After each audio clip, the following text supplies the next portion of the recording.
Today, we're doing a deep dive on the D word, divorce. It sounds taboo and terrifying, but here's the unfiltered truth. According to the CDC, the current divorce rate is 42%. That's nearly half of all marriages. So let's rip off the Band-Aid and talk about why divorce is so common, the nitty-gritty of how to actually get one, and answer this week's caller's burning question, a confession so raw they haven't dared admit it to anybody else. Whether you're engaged, married, or just fascinated by relationship realities, today's episode might be the honest conversation you never knew you needed. Welcome to Wedding Hunter Bridesmaid, a podcast where real-life drama meets unfiltered advice.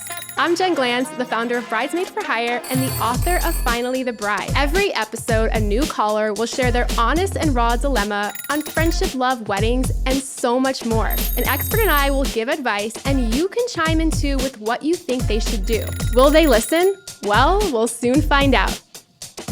And P.S., 1-800 Bridesmaid is a Love Stories by David's podcast. Joining me today is Kara Francis, a New York-based former divorce attorney turned coach. Welcome to the show, Kara. Thanks for having me. Of course. Okay, I want to talk about this stat. 42% of people end up divorced. What is going on there, and why is that happening? In my experience, personally and professionally, it is coming down to a lack of compatibility. And I'm going to say something that many people may not agree with, but when you've been through the divorce process and seen divorce many times, you might look at it differently. And I can tell you that love is not enough to make a happy, fulfilling, long marriage. You've also got to be compatible. And how do you figure that out? It's by having the hard conversations before you get married. And many people don't do that because they don't want to bring down the vibe of we're wedding planning, we're over the moon in love, and I don't want to talk about the hard stuff. What if I find out something that makes me change my mind, right? And so it's very much an avoidant tendency. And all of the time and attention goes into planning for that big day, which is only one day. And not much thought or planning goes into actually being married. And so once the newlywed energy wears off, what are you left with? And that's when you can start to see some cracks. It's so interesting because you say love is not enough, but what even is love? Like, I don't even think any of us could actually define it, right? It could be a feeling, it's a spark, maybe it's a desperate way that we want to feel about a person because we want to check the boxes, right? So if love isn't enough and you say that people need compatibility, well, what does that mean? Like, how do you actually know if you're compatible with a person? It's important to be realistic. And I love how you said that love is sort of this intangible thing that means something different to each of us. Yes. It's not easily definable. And that's amazing, right? It's a wonderful feeling when you feel it. And it's also important to bring some rational thinking and some logic into this too. And I know that sounds like boring and like wah-wah, but if you want to have a successful marriage, you need both. And so what the compatibility looks like is identifying what your values are, your goals for the future, and making sure that they align with your partner or, and they don't have to be identical, but making sure that you're in the same book, at least. You don't have to be on the same page, but you need to be in the same book, because if you're not, and you just sort of kick the can down the road and think, well, we'll just figure it out, it usually doesn't work out that way, because then both of you feel very strongly about a particular issue, and it seems like there's no way to sort of bridge that gap. Do you have to be on the same page about everything? Can you differ? And is there like a scale where it's like, okay, if you guys agree on 5 out of 10 things, get married. But if you don't, is there any type of way of quantifying that? So I think it all starts with doing the self-reflection. So before you even have these conversations with your partner, it's so important to take the time to figure out where you stand on these things. Because once you start that conversation with your partner, it comes with all of those extra emotions and it just changes the dynamic entirely.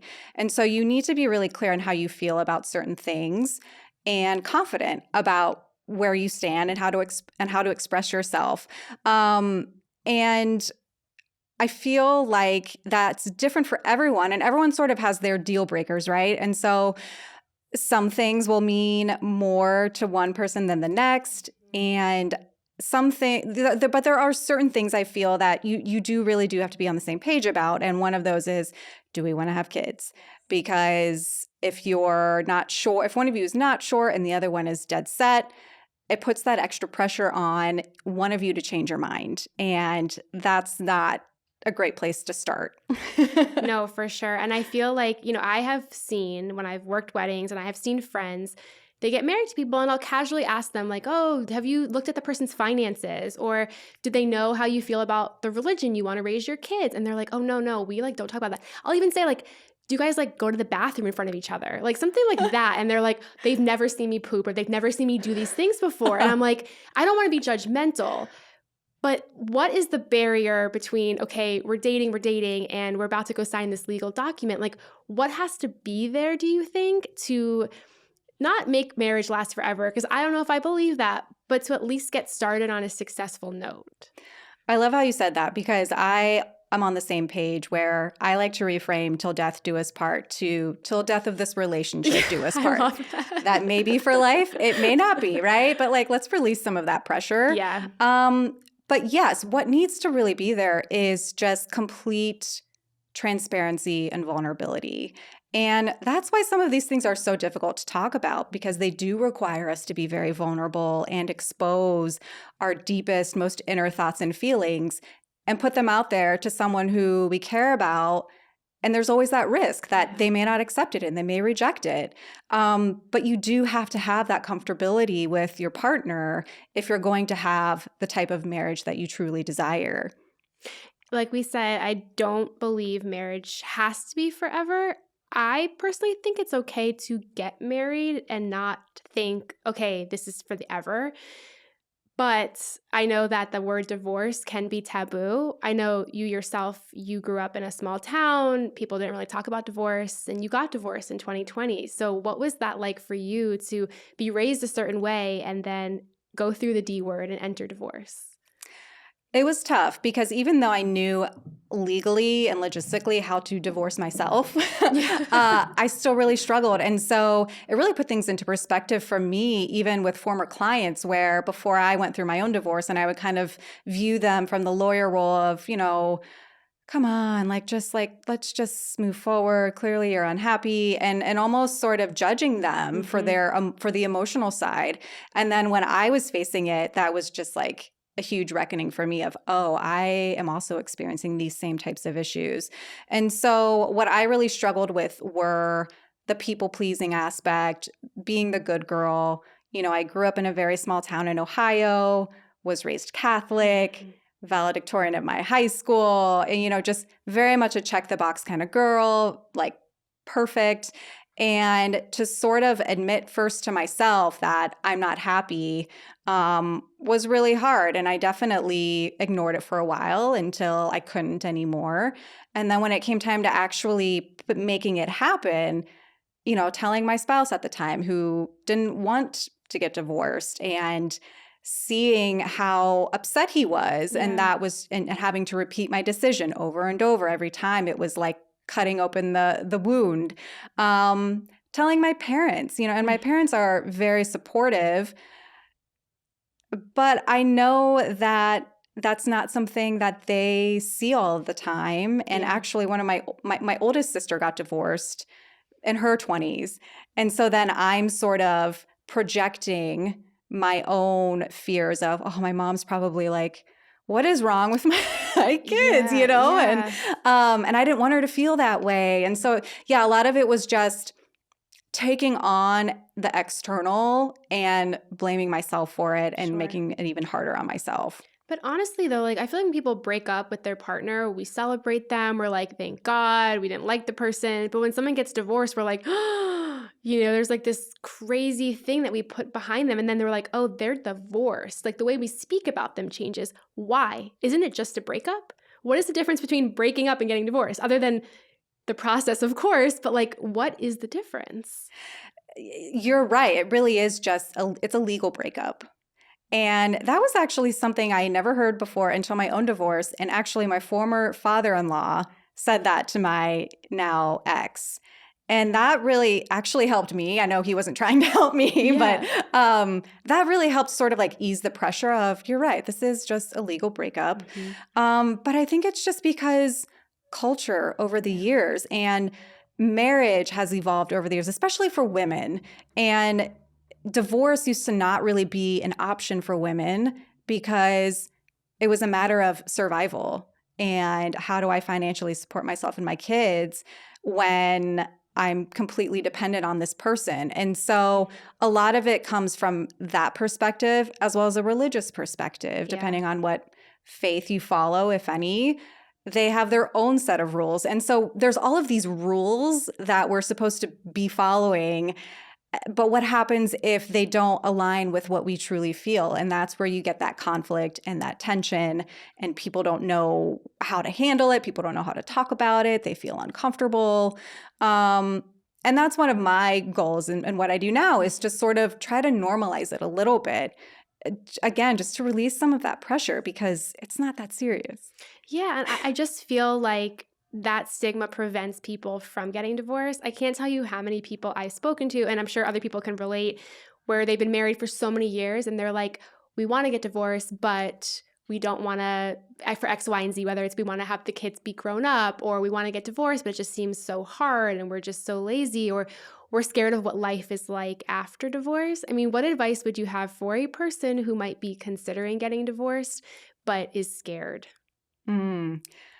First things first is to get really clear on what you're scared of. A lot of times fear holds us back, but we don't actually make it tangible. It's just sort of like this doomy cloud hanging over our head, and it paralyzes us. Yeah. And so to sort of remove it from your mind and like even just write it down of what am I actually scared of? Like, let's make this real. Like, and what's realistic that I could be scared of? And another thing that I help my clients with is just reminding them that you get one life, and to live your life based upon what other people are going to think or what you saw growing up or what you were taught is a waste of time. And I know that because I wasted 3 decades of my life doing that. Yeah. And life is too short. And that's not to say that divorce is easy, right? It is hard. And I'm not going to minimize that it's hard. Yeah. But so is staying in a marriage that you're unhappy with. So it's almost like you have to choose your hard. And if you choose the path of divorce, there's at least a light at the end of the tunnel that you're working towards. And you know that once I get through these challenges, that I'm going to feel so much better and I'm going to be able to create a life that really aligns with who I am and what I want. No, I think that's so true. I want to ask you before we do the caller question, I feel like we have to be a little vulnerable because we're about to read a caller's question that they've never shared with anybody else. So I wanted to share a secret of mine and I wanted to hear a secret of yours and then dive into the caller's question.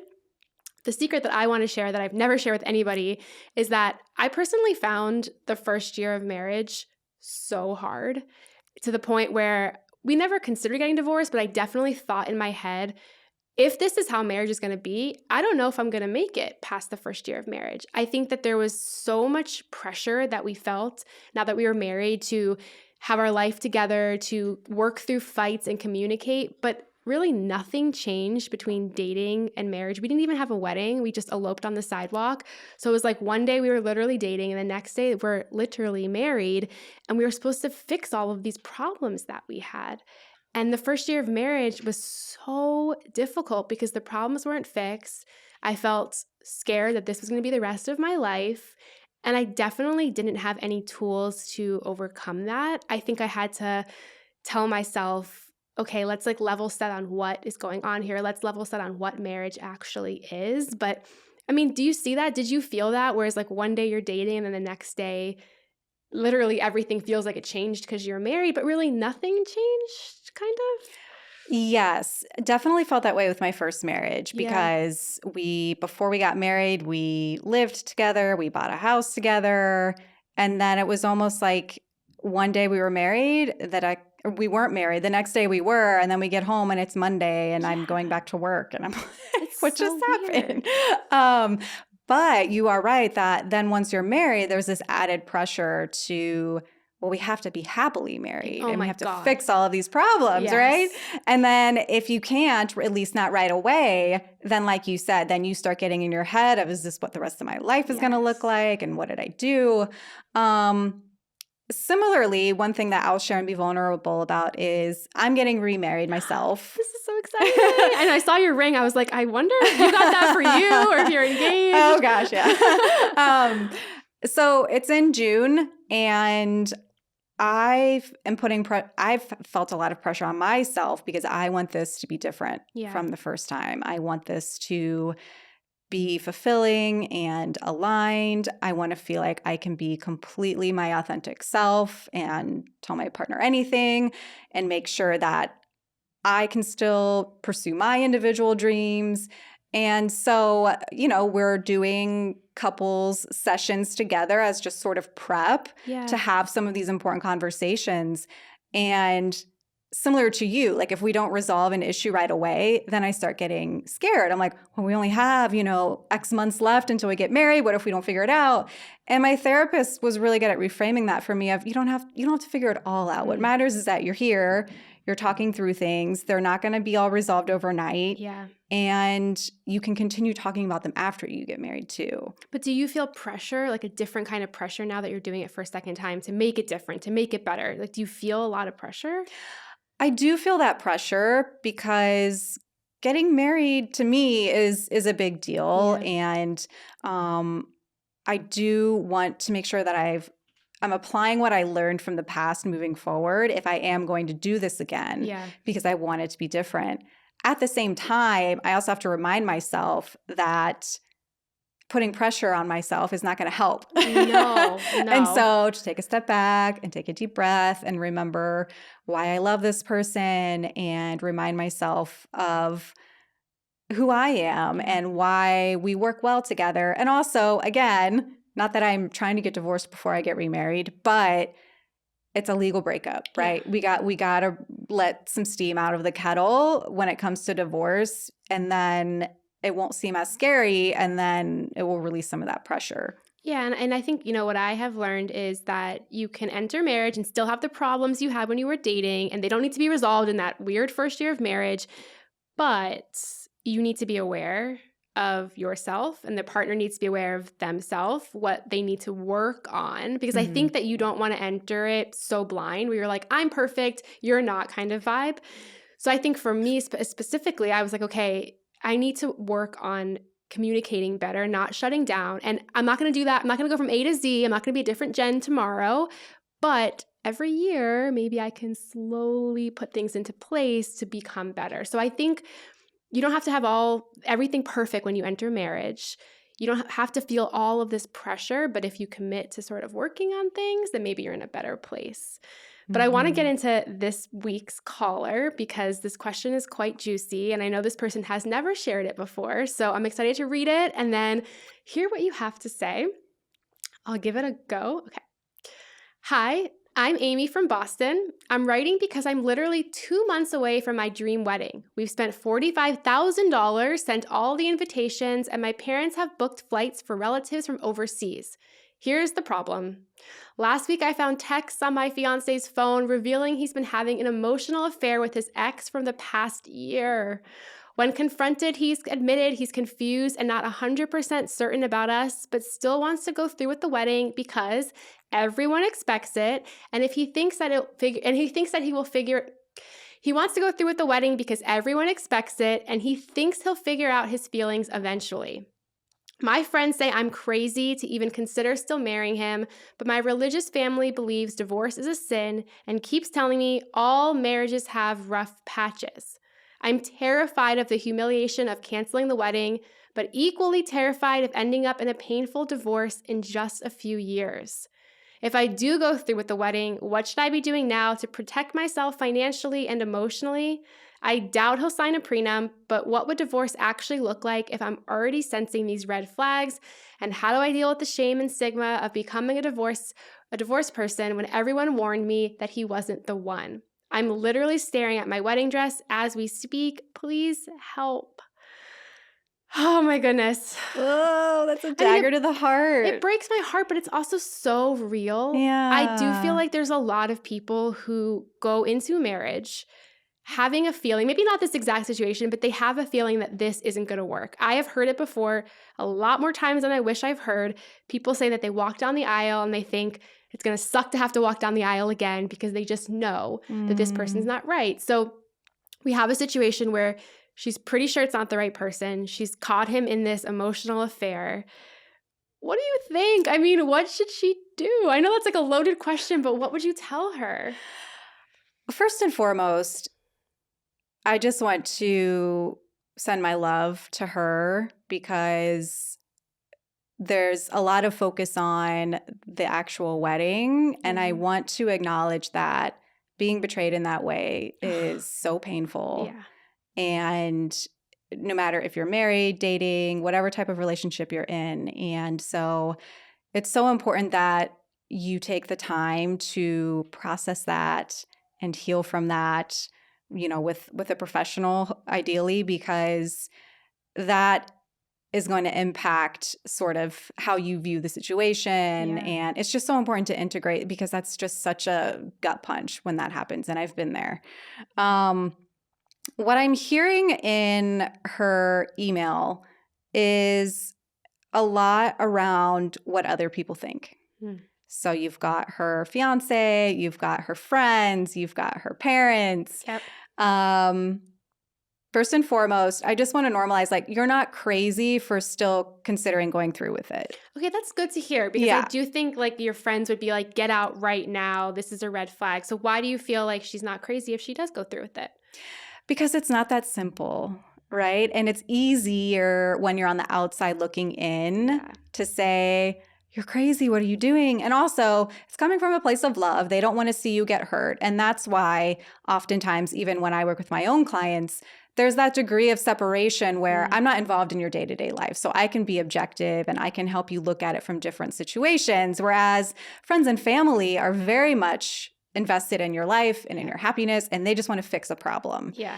But the reason it's not crazy that she's still considering going forward with it is because it's not black and white. And it sounds like she still has love for this person. And the wheels are in motion for this wedding. It's a lot of pressure. Yeah.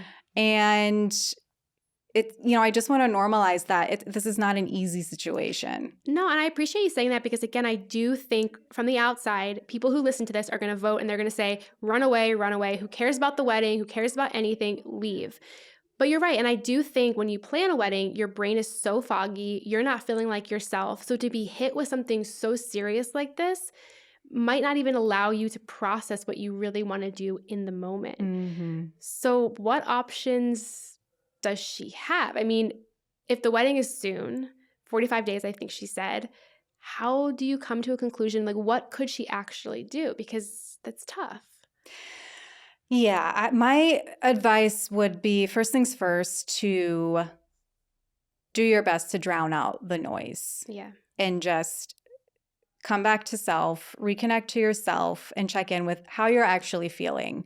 Because the stuff in her message all sounds like it's happening in her mind.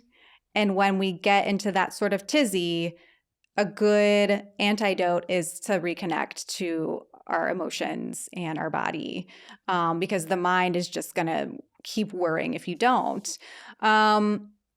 So that would be my first suggestion, is to ideally speak with a professional to process how she actually feels about all of this, because we make decisions based on our emotions. And it's important that she gets clear on, what does infidelity mean to me, right? Because it's not always black and white. It can be in a gray area. Is this something that I think I can get past? Yeah. What would need to happen in order for me to get past this? And is that realistic with this person and with myself? And if he's willing, I would definitely recommend a couples therapy session to talk this through. His response is, don't necessarily give me that No. indication, Yeah. unfortunately. And sometimes the answer is in the the submission, Yeah. which is he's not 100% sure. He thinks he can figure his feelings out. And to just take a step back and think, is that the kind of partner that I want to say I do to? From a divorce angle, it's even though she's in a very difficult spot, but I always say it's much less expensive financially and emotionally to cancel a wedding than to get divorced. And so really putting it into perspective, right? If she's already sitting here today thinking, well, what if I end up as a divorcee in a few years? Then you're going to be more enmeshed, you're going to be more entangled, your finances might be entangled, and so then it's harder.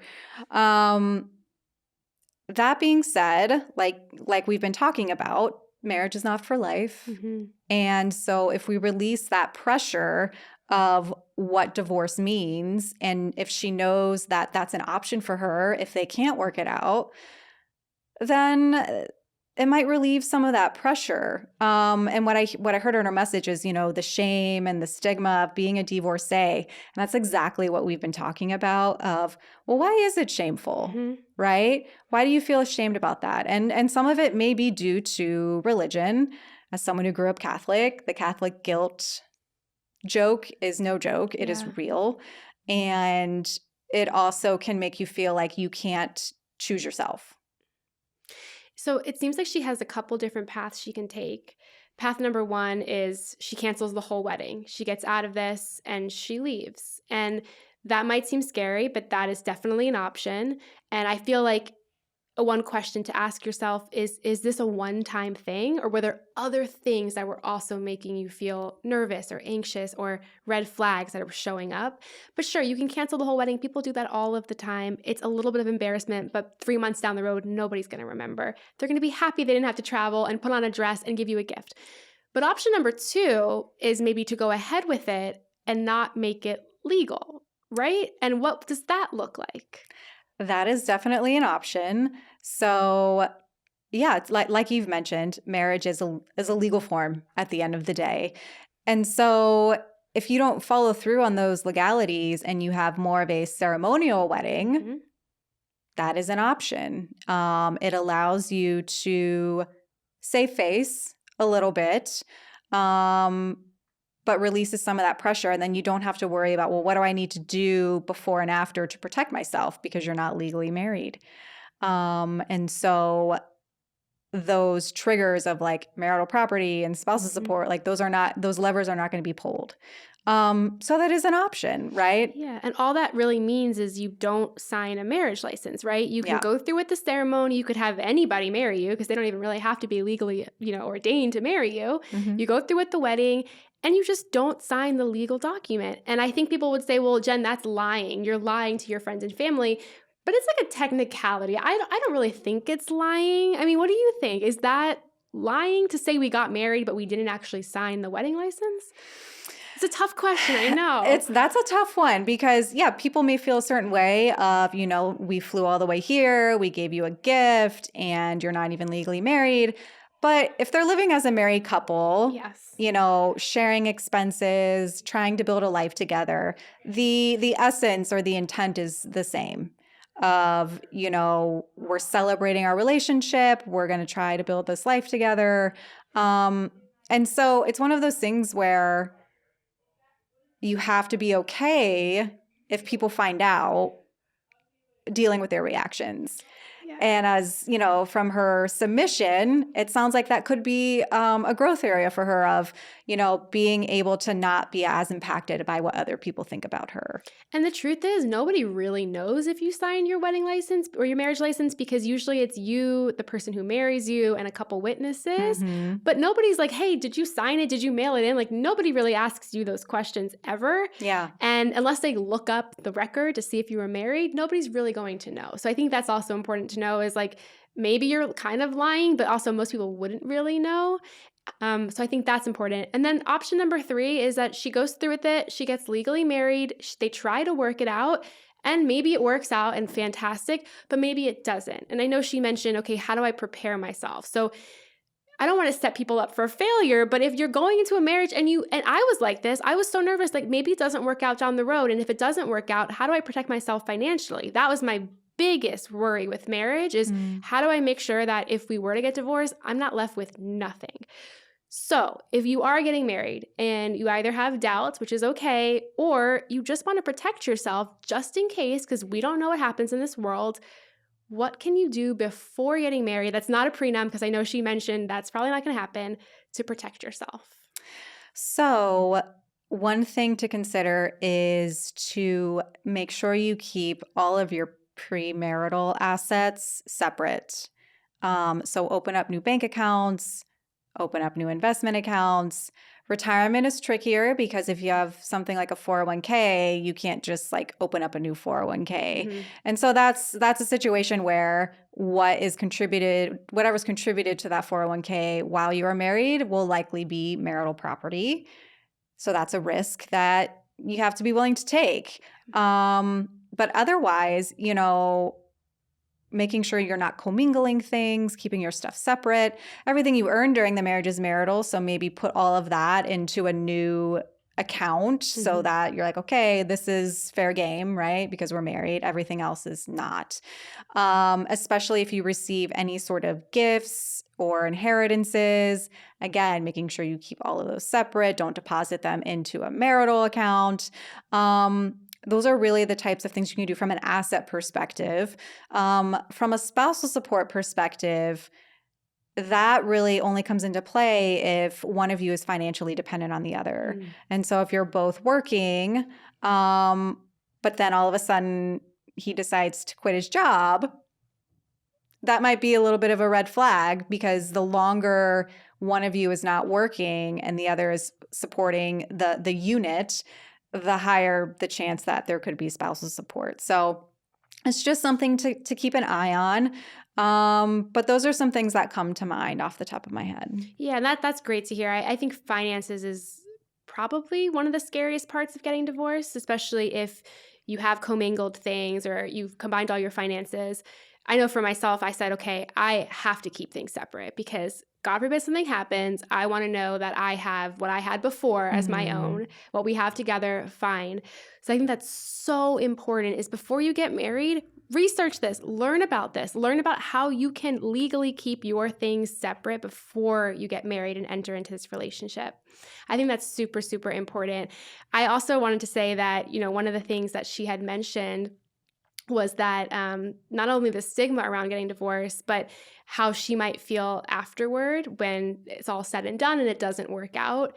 Is there anything to say to a person who goes through with the wedding, goes through with the marriage, tries to make things work, and then it just doesn't? I mean, that's okay too. Can you talk a little bit about that? Like, you can try, but if it doesn't work, it's not a reflection of yourself.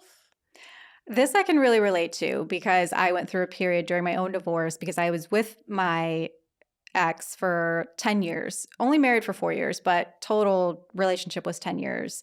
That is a huge chunk of my life. And so I went through this period of where I was beating myself up of why did you waste all that time? Like these were issues that were there from the beginning and you stayed and you just kept trying. And we've got to be easier on ourselves. We've got to show ourselves more love than that because no matter what happens in the relationship, you're going to learn something about yourself and about what you want your future to look like.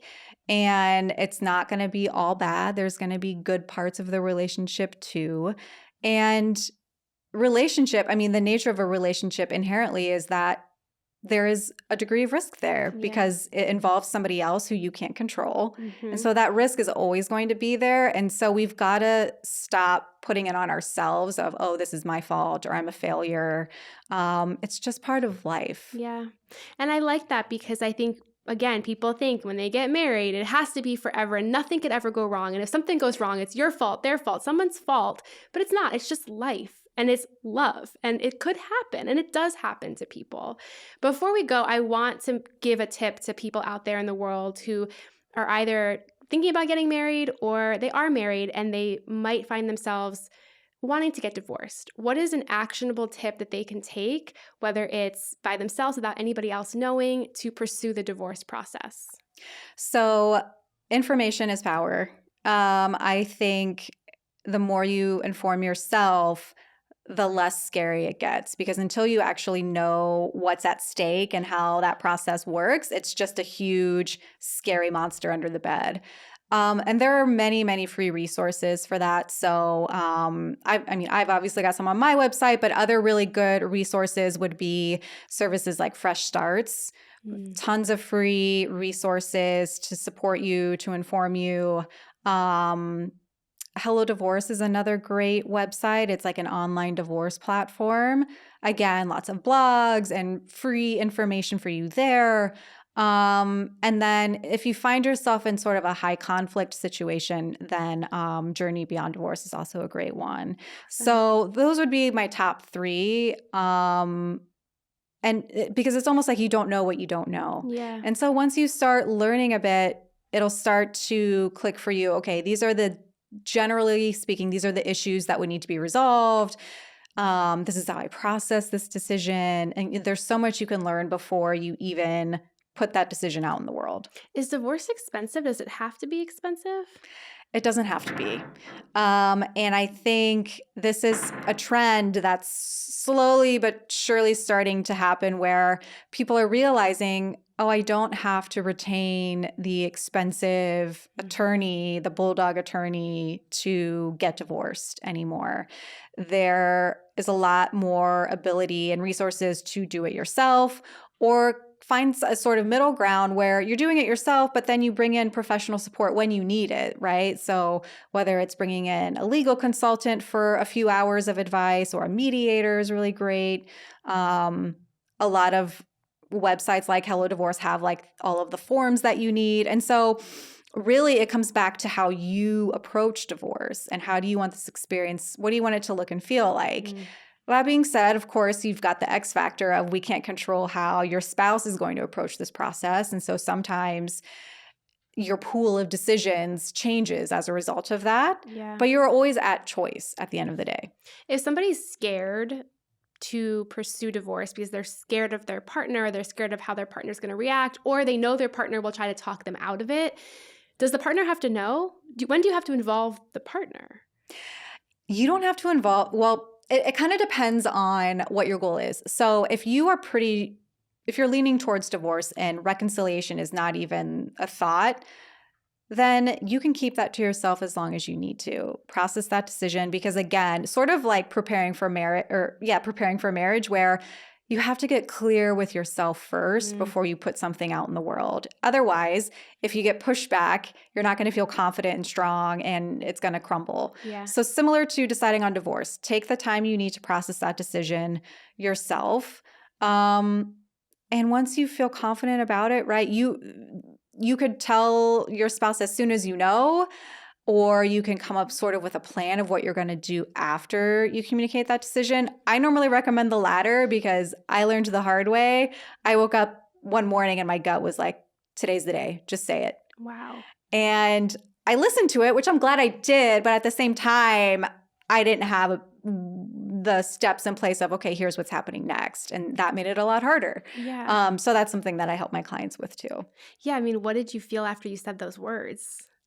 I was like, I need to get out of here. Yeah. I think it was raining outside. I just walked around outside for a couple hours. So maybe that's like the good first game plan, is like say the words and then have somewhere that you know you could go to process. Because I'm sure just getting those words out is hard enough. Yes, it is. And yeah, in hindsight, I was thinking, I wish I had scheduled like a friend date or something. Yeah. So learn from me. Yeah. Well, people should learn from you. Kara, thank you so much for coming on the show. Where can people find out more about you and what you do? Yes. So they can head to my website, karafranciscoaching.com. And then my Instagram is karafranciscoach. Awesome. Thank you so much for chatting today. And thank you for helping our caller. Of course. Thank you for listening to 1-800-Bridesmaid. And I hope this caller's story gave you something to think about. Have a wedding dilemma or relationship question? Submit your story on 1-800-bridesmaid.com. Find more 1-800-Bridesmaid episodes wherever you get your podcasts and watch the full episodes on YouTube. For behind-the-scenes content and daily advice, follow Bridesmaid for Hire and Love Stories by Davids on Instagram and TikTok. If you enjoyed these stories, check out my book, Finally the Bride by Jen Glantz on Amazon. And remember, sometimes the best advice comes from strangers we meet along the way. Until next time, this is your professional bridesmaid signing off.